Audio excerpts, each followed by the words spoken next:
슈퍼스타 K 시즌2는 케이블 최고 시청률 기록을 연일 경신했으며 특히 최종의 시청률은 무려 18%, 순간 최고 시청률은 21%를 기록했는데요. 이는 당시 대한민국 케이블 방송 역사상 최고의 시청률이었죠. 그럼 13년이 지난 탑 11의 근황을 알아볼까요?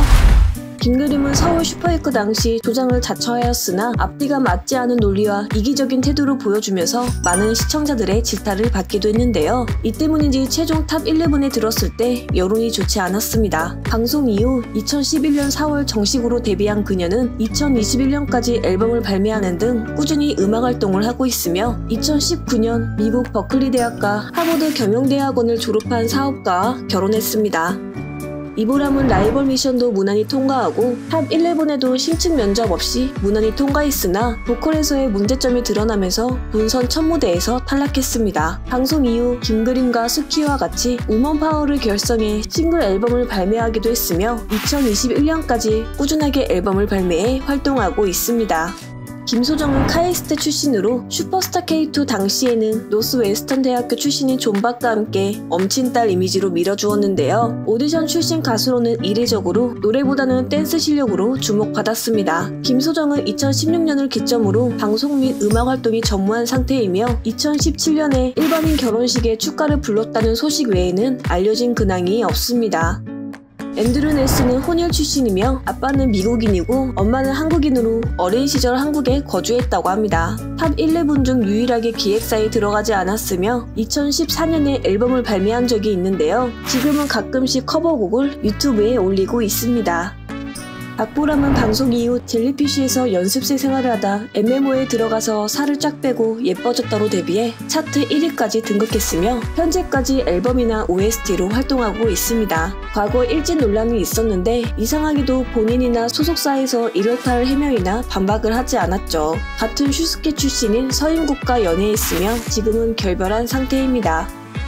김은비는 장재인 다음으로 슈스케2 여자 참가자 중에서 팬층이 두터운 참가자였는데요. 방송 이후 2011년 2월 14일부로 YG 엔터테인먼트 연습생 자격으로 들어갔습니다. 그러나 2014년 허리디스크 등 건강상의 이유로 자진 탈퇴를 했었죠. 그 후로 한동안 소식이 없다가 2019년 웹드라마 최고의 치킨의 OST로 데뷔했고 본인이 작사 및 작곡을 맡은 PPP를 발매하며 싱어송라이터의 행보를 걷고 있습니다. 2020년에는 보이스코리아에 참가해 아쉽게도 올 노턴으로 탈락했습니다. 김지수는 슈퍼스타 K2 당시 제2의 조문근이라는 소리를 가장 많이 들었던 참가자로 외모와 안 어울리는 미성을 가지고 있으며 높은 실력을 인정받았었죠. 방송 이후부터 지금까지 꾸준하게 음악 활동을 해왔으며 2018년에 입대했습니다. 현재는 이발사 일을 겸하고 있는데요. 서울 마포구에서 포에틱 바버샵을 운영 중입니다. 강수미는 허스키하고 무게 있는 독특한 음색 때문에 처음 본 순간 충격을 받은 시청자가 적지 않았는데요. 오디션 중에 정치기가 있었으나 탑4의 무대에서 윤종신의 본능적으로를 멋지게 소화해내며 포텐을 터뜨렸습니다. 방송 이후 YG 엔터테인먼트에서 연습생 생활을 하면서 2011년에 솔로로 데뷔했으며 2014년엔 보이그룹 위너로 데뷔했습니다. 대표곡으로는 공호애와 센치에, 릴리릴리, 럼미럼미 등이 있으며 가수뿐만 아니라 배우로도 활발히 활동 중입니다.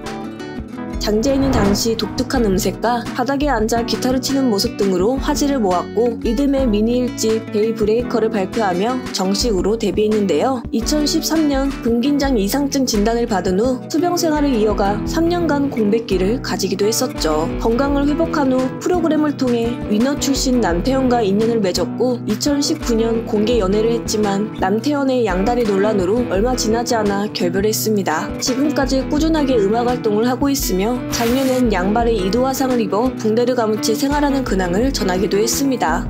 존박은 아메리칸 아이돌 시즌9에서 처음 이름이 알려졌으며 슈퍼스타 K2에서는 준우승을 차지했는데요. 낮고 풍부한 울림의 매력적인 보이스와 착한 외모와 깔끔한 매너로 여성 팬들의 마음을 사로잡았었죠. 방송 이후 2012년 2월에 첫 미니 앨범을 발표하며 가수로서 정식 데뷔했으며 작사, 작곡까지 하며 현재까지 꾸준하게 앨범을 발매했습니다. 2022년엔 일반인 여성과 결혼했으며 예능 비긴 어게인에 출연 중입니다. 허각은 슈퍼스타 K2 우승자로서 시원시원한 발성과 파워풀한 고음이 특징이며 오디션 프로그램 출연 전까지는 환풍기를 수리하는 일을 하며 살았다고 합니다. 그는 데뷔 이후 언제나와 헬로우, 죽고 싶단 말밖에와 나를 사랑했던 사람아, 모노드라마 등의 노래를 발표하며 많은 사랑을 받았습니다. 허각은 2013년에 결혼해 슬아의 아들 2명을 자녀로 두고 있습니다. 2017년에 갑상선암을 진단받고 수술을 진행했는데요. 다행히 초기에 발견되어 빠르게 수술할 수 있었다고 합니다. 2020년에 30kg 감량한 모습을 공개하기도 했으며 지금까지 앨범도 꾸준하게 발매해 활동 중입니다. 오늘의 영상은 여기까지입니다. 시청해주셔서 감사합니다.